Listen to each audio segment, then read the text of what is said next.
Et salut tout le monde, c'est le cycliste belge, ton spécialiste cyclisme pour ce Tour de France 2022.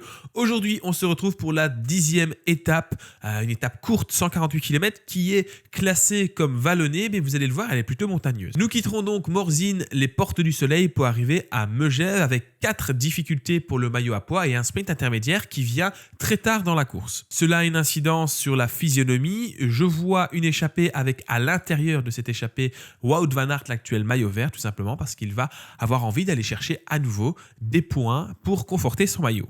En plus de ça, dans cette échappée, je vois bien deux autres coureurs, Kamna et Luis Meintjes, qui sont des coureurs qui, eux, contrairement à Wout van Aert, pourraient avoir des ambitions pour gagner l'étape du jour. Avant de vous donner les super codes de TheBet pour cette 10e étape, je te rappelle que justement, si tu veux jouer sur TheBet, tu peux me rejoindre avec le code LCBBE si tu es belge et LCBFR si tu es français. Tu auras dans ce cas-là un bonus à l'inscription. Alors mes favoris, et c'est ce qu'on va aller voir aussi sur les codes de TheBet, on va apprendre quelque chose d'assez simple. On va tout simplement miser sur Kamna et on va avoir une double chance de vainqueur.